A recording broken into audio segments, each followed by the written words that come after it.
et conseiller politique franco-libanais. Robert Bourgi est revenu sur ce moment de tension qui a marqué la vie politique sénégalaise. Selon lui, c'est la mobilisation citoyenne autour d'Ousmane Sonko qui a contraint Macky Sall à renoncer à un troisième mandat. Madame jàpp na ni nag Macky dafa daal di reculer jëm si mobilisation bi nga xam te Ousmane Sonko dina ko daal di amal la. S'il est un pays en Afrique de l'Ouest qui a souvent su se sortir dans ses impasses politiques par les urnes, c'est bien le Sénégal. En 2012, lorsque le président Abdoulaye Wade avait tenté de briguer un troisième mandat jugé anticonstitutionnel, justement, il fut sanctionné par les urnes et battu par Macky Sall, quittant le palais par la petite porte une décennie de plus en 2023. Macky Sall, soupçonné à son tour de vouloir s'engager sur la même voie et s'est heurté à une contestation populaire incarnée par Ousmane Sonko, aujourd'hui Premier ministre. Ousmane Sonko, je ne l'ai jamais rencontré, je ne l'ai jamais... mais j'ai de l'estime pour ce garçon, il a du charisme, il en impose, il a jeté dans la rue des centaines de milliers de jeunes, il y a eu 80 morts, hélas, et des milliers de blessés. Cela a beaucoup joué dans la décision de Macky Sall de ne pas faire un troisième mandat. Alors, fi mu wax que ni loolu ñoo wàllu Juif Bodian entre autres ñëpp di ko daal di tontu que ni il a peut-être jeté dans la rue des centaines de milliers de jeunes. Il y a eu 80 morts et des milliers de blessés. Arfan naka na daal di jàngatee cette sortie de Robert Bourgi commenté par wàllu Juif Bodian waaye tamit si ëpp ñëw peut-être fi mu commencé ak fi mu daanelee. Oui, Robert Bourgi xalaatam la joxe. Mais boo defee acharnement sur une personne qui est populaire, voilà les conséquences. Macky Sall ci boppam xamoon na ni ko Ousmane Sonko est plus populaire que lui-même Macky Sall ci jamono boobu laa wax jamono ba muy faagaagal Ousmane Sonko. Mais nag enfin Waly Diouf Bodian war na ko ne un menteur accompli au sommet de son art. Mais Waly dafay joxe commentaire am comme moom lu mu joxe commentaire. Est-ce qu'il est interdit au Sénégal de donner un commentaire? Non. Est-ce qu'il est interdit? Voilà. Le soldat de Pastef. Voilà. Donc, Fallou, gis nga Fallou, lépp loo gis. dafa am fu mu déparé. dafa am fu mu commencé. Donc, ñoom xam nañu que acharnement lañ doon def ci kaw benn individu qui n'a pas les moyens de l'État. Parce que amuloon benn arme non conventionnelle Ousmane Sonko yoruloon benn arme non conventionnelle amuloon les moyens de l'État. Kan moo yoroon les moyens de l'État et les armes non conventionnelles? Macky Sall moom moo yoroon l'appareil étatique di xeexee di jël appareil état di xeexee benn nit mais nit kooku kan la yaakaar? C'est le peuple la yaakaar. moo tax Ousmane Sonko saa yu ñu ko convoqué rek da ngay gis xale yi génn ci mbedd bi di manifester. Ça devait te servir de leçon. Mais Macky Sall servir ko leçon. Dem na sa ba meree ci population Sénégal. Il est allé recruter massivement des policiers. Après, on va nous dire que les policiers là, dañ leen di libérer après. Coow li amoon na fi. Les policiers que Macky Sall avait recrutés uniquement pour xeex la population. Après mu bëgg leen bàyyi.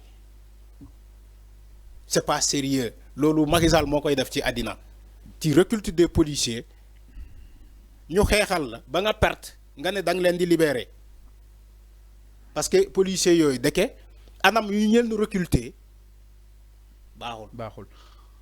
Mais donc quand tu fais ça à une population mais population nii lañ lay fayee. Macky Sall s'est acharné contre Sonko acharné ci la population du Sénégal. La population a répondu dent contre dent, œil contre œil. Moo tax mu am ces morts là. Donc Ousmane Sonko moo jeté exactement. Non, c'est pas Ousmane Sonko. Parce que Ousmane Sonko amul benn arme non conventionnelle. Il n'a pas les moyens de l'État. Donc Robert dafa juum. Non, Robert Bourgi raconte di n'importe quoi. moom lu ko neex lay wax rek. moo tax nee na ko menteur de son. non Robert Bourgi yow xamoo kuy Robert Bourgi xamoo Robert Bourgi yow. mais nag quand même. dama ne xamoo Robert Bourgi mais quand même cela n'empêche pas qu'il a justement benn estime envers Ousmane Sonko. non c'est de la poudre aux yeux. c'est de la poudre. donc daa bëgg a jaarale message bu ko raxasal.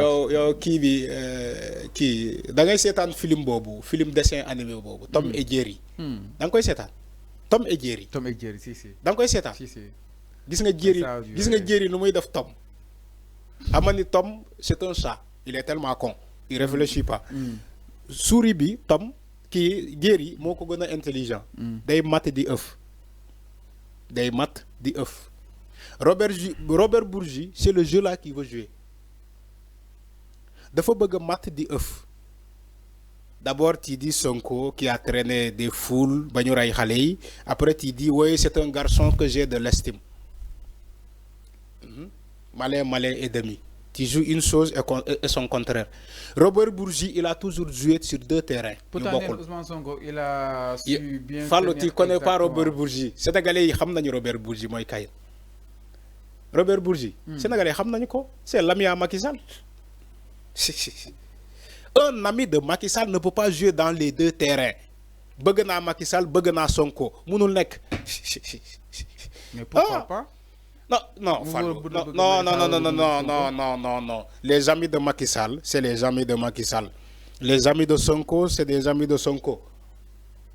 Ci jamono boobu laa wax. Mais Robert Bourgi, qui est un ami de Macky Sall, il est en même temps il veut être un ami à Sonko. J'ai de l'estime envers ce garçon. Mënul nekk. Il joue sur les deux terrains. Malheureusement, l'autre est glissant. Ñun xam nañu kuy Robert Bourgi. Yàgg nañ ko suivre ses sorties médiatiques. Tey la ñeme wax loolu. C'est les conseillers directs à Macky Sall. Les Robert Bourgi que tu vois là. C'est des conseillers à Macky Sall. Mais Ousmane Sonko mën na ko def conseiller wala nga li fi xewoon fii. Comptable. bu ñu toppoon histoire bi buy justice demee normal tu vas entendre les noms de Robert Bourgi. tubaab yooyu. Non tubaab yooyu gëmuñu kenn. Ils défendent les intérêts de la France ak seen propre intérêt. Les Robert Bourgi là ils n'ont pas d'estime envers quelqu'un. Ils veulent mettre de la poudre aux yeux. Non non day charmer Sonko rek parce que xamal lan la ñu gëm. Seen intérêt la ñu gëm ces tubaab là ces blancs là gëmuñu kenn. Ousmane Sonko. Robert Bourgi intérêt am lay défendre moo tax mu wax loolu ci Sonko. J'ai de l'estime envers ce garçon. Il n'estime pas Sonko. Robert Bourgi n'estime pas Sonko parce que il est en train de défendre ses propres intérêts et les intérêts de la France. Yo Barke Dembo Ndiaye tu es ami à Macky Sall. Aujourd'hui tu veux être ami à Sonko. Hier, tu étais ami à Macky Sall. Ba légui, il est ami à Macky Sall. Ba légui, ba suba. Robert Bourgi, ba suba, il est donc, ami à Macky Sall. Il a toujours ses pions. Non, mais là, moi, on dit qu'il n'est pas. Ken envoyé ou quoi? Ken yonne ou quoi? Est-ce que France yonne ou quoi? Est-ce que Macky Sall yonne ou quoi? Robert Bourgi est comptable du bilan de Macky Sall. Parce que c'est ses conseillers à l'étranger. C'est des conseils de Macky Sall direct. Ñom ñoko doon di wax defal li. Mota manela les manifestations de mars 2021 bu ñu pé enquête dans l'international bo moytul touru Robert Bourgi génn ci ñu doon xelal Macky Sall ni que il faut mater la population. Il faut nga dóoru population bi pour mu baña top Sonko. Bo moytuwul bo topé enquête bi à l'international Robert Bourgi touram du ci génn parce que c'est eux qui conseillaient Macky Sall defal li defal la. Aujourd'hui il veut être ami à Sonko. C'est impossible. Alors c'est clair mi non exactement par rapport à la sortie exactement de Robert Bourgi sur Ousmane Sonko.